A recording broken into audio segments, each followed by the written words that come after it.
Hello दोस्तों, नमस्कार। मैं हूं आपका दोस्त प्रभाकर। दोस्तों, आज हम डिस्कस करेंगे 22 जनवरी 2022 से related most important current affairs. ध्यान से सुनिएगा लेक्चर को, अंत तक सुनिएगा। लास्ट में आपसे कुछ क्वेश्चन पूछे जाएंगे तो उनके आंसर आपको कमेंट बॉक्स में जरूर देना है। दोस्तों, जब आप आंसर देते हैं तो इससे आपका मेमोरी पावर और कॉन्फिडेंस दोनों बढ़ते हैं। चलिए दोस्तों, एक महत्वपूर्ण इन्फॉर्मेशन है कि अगर आपको इस लेक्चर का पीडीएफ चाहिए तो टेलीग्राम चैनल ज्वाइन कर लें, जिसका लिंक आपको डिस्क्रिप्शन बॉक्स में मिल जाएगा।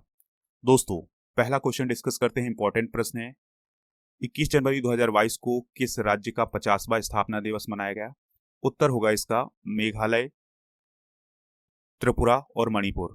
दोस्तों, त्रिपुरा, मेघालय और मणिपुर ये तीन राज्य ऐसे हैं जिनका 21 जनवरी 2022 को स्थापना दिवस मनाया गया। दोस्तों, त्रिपुरा, मणिपुर और मेघालय को 21 जनवरी 2022 को पूर्ण राज्य का दर्जा मिला था, तो इसी की याद में स्थापना दिवस मनाते हैं ये तीनों राज्य, त्रिपुरा, मेघालय और मणिपुर। तो इस साल यानी 2022 में 50वां स्थापना दिवस मनाया गया है। दोस्तों, त्रिपुरा और मणिपुर की बात करें तो ये अलग अलग रियासतें थीं, लेकिन अक्टूबर 1949 में भारतीय संघ में इनका विलय कर दिया गया। दोस्तों, अगला प्रश्न ये है कि मेघालय किसका पार्ट था? तो मेघालय असम का पार्ट हुआ करता था, लेकिन 21 जनवरी 1972 को इसको पूर्ण राज्य का दर्जा दे दिया गया था। चलिए दोस्तों, अगला प्रश्न देखते हैं। अगला प्रश्न है, किस देश ने अपनी राजधानी को नुसंतारा में बदलने का निर्णय लिया है? तो दोस्तों, इसका जवाब होगा इंडोनेशिया। यानी इंडोनेशिया अब अपनी राजधानी जकार्ता से नुसंतारा में करने का फैसला कर चुका है। दोस्तों, नुसंतारा की बात करें तो यह बोर्नियो द्वीप पर स्थित है। दोस्तों, इसे इसलिए चुना गया है क्योंकि इंडोनेशिया का भूगोल यहाँ से पूरी तरह से प्रदर्शित होता है, और दोस्तों यह अंतरराष्ट्रीय स्तर पर भी प्रतिष्ठित है। कौन सा शहर, कौन सा स्थान? नुसंतारा। तो इसलिए इसको चुना गया है। एक और कारण है दोस्तों इसको चुनने का, क्योंकि यह अनुमान लगाया जा रहा है कि जो इंडोनेशिया की वर्तमान राजधानी है जकार्ता, वो अगले 30 सालों में यानी 2050 तक डूब जाएगा। तो इन्हीं सब बातों को ध्यान में रखते हुए इंडोनेशिया की गवर्नमेंट ने जो राजधानी है उसको बदलने का फैसला लिया है, और ये राजधानी जकार्ता से क्या हो जाएगी अब? नुसंतारा। दोस्तों, अगला प्रश्न डिस्कस करते हैं, किस देश ने 2022 की पहली ब्रिक्स शेरपा बैठक की अध्यक्षता की है? तो इसका आंसर है चाइना, यानी चीन। तो दोस्तों, 2022 की पहली ब्रिक्स शेरपा बैठक को वर्चुअल रूप से आयोजित किया गया था। कब आयोजित किया गया था? 18-19 जनवरी 2022 को, यानी 18 से 19 जनवरी 2022 के बीच ये बैठक आयोजित की गई थी। और इसकी अध्यक्षता किसने की थी? इसकी अध्यक्षता की थी चाइना ने, क्योंकि दोस्तों 2022 में ब्रिक्स की अध्यक्षता कौन कर रहा है? चाइना कर रहा है। तो दोस्तों, इस बैठक के दौरान इस साल होने वाले कार्यक्रम और उनकी प्राथमिकताओं पर चर्चा की गई है। दोस्तों, ब्रिक्स को हम एक बार समझ लेते हैं, ब्रिक्स क्या है। तो ब्रिक्स 5 प्रमुख उभरती अर्थव्यवस्थाओं का एक समूह है। दोस्तों, वो 5 देश कौन कौन से हैं? ब्राजील, रूस, भारत, चीन और दक्षिण अफ्रीका। 2009 में इसका फॉर्मेशन हुआ, और दोस्तों उसके बाद से ये देश आपस में शिखर सम्मेलन करते हैं। यानी हर एक साल में इनका शिखर सम्मेलन होता है, यानी हर साल इनका समिट होता है, और ये आपस में आने वाले समय में किस प्रकार के कार्यक्रम बनाए जाएं इन पर चर्चा करते हैं। दोस्तों, अगर हम बात करें 2021 के शिखर सम्मेलन की, तो इसकी अध्यक्षता भारत ने की थी, और इस साल यानी 2022 में चाइना कर रहा है, 2023 में साउथ अफ्रीका करेगा। क्योंकि दोस्तों जब हम ब्रिक्स को देखते हैं तो ब्रिक्स में 5 लेटर हैं, उनमें बी है, आर है, आई है, सी है और एस है। तो दोस्तों इन्हीं के अनुसार, इन्हीं के क्रम के अनुसार अध्यक्षता होती है। दोस्तों, 13वां शिखर सम्मेलन इंडिया में हुआ था, 14वां हो रहा है कहाँ पर? चाइना में, और 15वां शिखर सम्मेलन कहाँ होगा? साउथ अफ्रीका में। तो दोस्तों इस प्रकार से इनकी जो अध्यक्षता है वो राउंड करती रहती है। अगला प्रश्न डिस्कस करने से पहले आपको एक सूचना बता दें दोस्तों कि आप राजा गुप्ता को अनअकैडमी पर फॉलो कर लें। वहां पर उनकी स्पेशल क्लासेस मिलेंगी, आपको लाइव क्लासेस मिल जाएंगी। और दोस्तों सबसे इंपॉर्टेंट बात यह है कि अगर आप अनअकैडमी पर कोई भी फ्री क्लास ज्वाइन करना चाहते हैं तो उसको भी आप आसानी से ज्वाइन कर सकते हैं। उसके लिए आपको एक कोड यूज करना है, राजा नंबर 1। जैसे ही आप ये कोड यूज करेंगे आपको वो फ्री में क्लास ज्वाइन करने के लिए मिल जाएगी। और अगर आप कोई कोर्स भी परचेज करना चाहते हैं अनअकैडमी पर तो उसके लिए भी आप यूज करिएगा कोड राजा नंबर 1। चलिए दोस्तों अगला प्रश्न डिस्कस करते हैं। भारतीय किसान उर्वरक सहकारी संगठन जिसे हम इफ्को बोलते हैं, के अध्यक्ष के रूप में किसे चुना गया है? तो इसका आंसर होगा दिलीप संघानी। दोस्तों, इफ्को यानी Indian farmers fertiliser cooperative limited के अध्यक्ष के रूप में किसे चुना गया है? दिलीप संघानी को। इससे पहले दिलीप संघानी इफ्को के उपाध्यक्ष के रूप में काम कर रहे थे। उन्हें 2019 में इफ्को के उपाध्यक्ष के रूप में चुना गया था। दोस्तों, अक्टूबर 2021 की शुरुआत में बलविंदर सिंह नकई, जो कि इफ्को के अध्यक्ष थे, उनका निधन हो गया। इसके बाद से फिर से चुनाव हुआ और दिलीप संघानी को इफ्को के नए अध्यक्ष के रूप में चुना गया है। दोस्तों, इफ्को किसानों के लिए काम करने वाला एक संगठन है, ऑर्गेनाइजेशन है।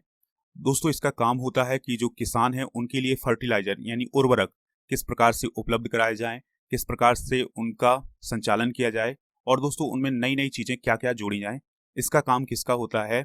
इफ्को का होता है। दोस्तों, इस इफ्को ने अभी हाल ही के दिनों में एक बहुत बड़ी उपलब्धि हासिल की है।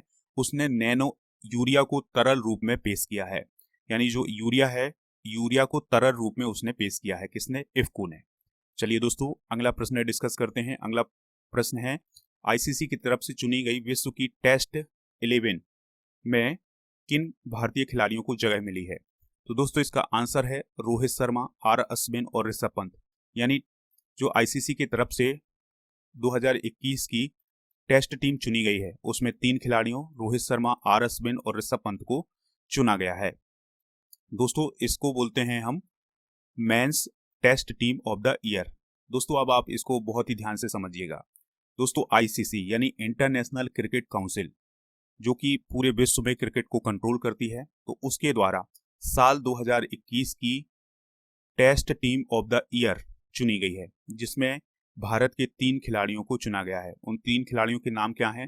रोहित शर्मा, ऋषभ पंत और आर अश्विन। दोस्तों, अब आपको एक बात ध्यान से सुननी है कि ये खिलाड़ी किस प्रकार से चुने जाते हैं। तो दोस्तों, ये खिलाड़ी 1 साल के प्रदर्शन के आधार पर चुने जाते हैं, यानी जिन खिलाड़ियों का प्रदर्शन बहुत ही अच्छा होता है तो उनको चुन लिया जाता है। जिस प्रकार से टेस्ट की टीम बनी है, इसी प्रकार से वनडे और T20 की टीम भी बनी है। दोस्तों, वनडे टीम बनाई है जो आईसीसी ने, उसके कप्तान बने हैं पाकिस्तान के बल्लेबाज बाबर आजम। तो ये सब बातें आप नोट कर लेंगे। दोस्तों, अगला प्रश्न है, इसी से रिलेटेड है, ध्यान से सुनिएगा। आईसीसी की तरफ से विश्व की श्रेष्ठ वनडे महिला टीम में किन 2 भारतीय खिलाड़ियों को जगह मिली है? तो उनके नाम है झूलन गोस्वामी और मिताली राज। दोस्तों, भारत की अनुभवी भारतीय क्रिकेटर है मिताली राज और झूलन गोस्वामी। तो इनको आईसीसी महिला one day team of the year 2021 में चुना गया है। दोस्तों, आईसीसी अवार्ड से पहले सभी टीमों की घोषणा कर दी गई है, जिसमें 2 भारतीयों को चुना गया है। दोस्तों, बात आ रही है यहाँ पर आईसीसी की, तो आईसीसी के बारे में कुछ इंपॉर्टेंट पॉइंट डिस्कस कर लेते हैं, तो ध्यान से सुनना है आपको। आईसीसी का फुल फॉर्म होता है इंटरनेशनल क्रिकेट काउंसिल। स्थापना 15 जून 1909 को हुई थी। हेडक्वार्टर है दुबई, यूएई में, और ग्रेग बार्कले अभी वर्तमान में आईसीसी के चेयरमैन हैं। तो दोस्तों, याद रखना है कि जो आईसीसी के द्वारा वोमेन टेस्ट वनडे टीम जो चुनी गई है, यानी one day team of the year चुनी गई है महिलाओं की, उसमें झूलन गोस्वामी और मिताली राज को चुना गया है।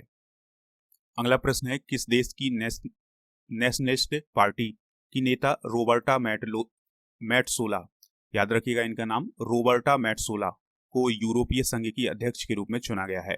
तो इसका आंसर है माल्टा। यानी माल्टा की हैं कौन? रोबर्टा मैट्सोला। तो उन्हें हाल ही में यूरोपीय संघ की संसद का अध्यक्ष चुना गया है। दोस्तों, याद रखिएगा कि जो रोबर्टा मैट्सोला हैं, वो इस पद पर निर्वाचित होने वाली तीसरी महिला हैं और सबसे कम उम्र की अध्यक्ष भी होंगी। दोस्तों, बात आई है यहाँ पर यूरोपीय संघ की। तो यूरोपीय संघ यूरोप महाद्वीप के 27 देशों का एक संगठन है, जो कि एक राजनीतिक और आर्थिक संगठन है। ठीक है दोस्तों, तो आपको याद रखना है कि जो यूरोपीय संघ है, ये 27 देशों का संगठन है, जिसमें केवल यूरोप के देश शामिल हैं। तो जो यूरोपीय संघ की संसद है, उसकी अध्यक्ष कौन चुनी गई है? याद रखिएगा, माल्टा देश की रोबर्टा मैट्सोला। दोस्तों, बात आई है माल्टा की, तो माल्टा के बारे में कुछ इंपॉर्टेंट पॉइंट डिस्कस करते हैं। यह यूरोप महाद्वीप में स्थित एक देश है और इसकी राजधानी है वलेत्ता। क्या है दोस्तों? वलेत्ता। और यहाँ की जो प्रमुख भाषाएं हैं वो क्या है? माल्टाई और अंग्रेजी। तो दोस्तों, याद रखिएगा कि जो माल्टा है, ये यूरोप महाद्वीप में स्थित एक देश है। तो इस प्रकार से हमने करंट अफेयर्स डिस्कस किए हैं 22 जनवरी 2022 से रिलेटेड।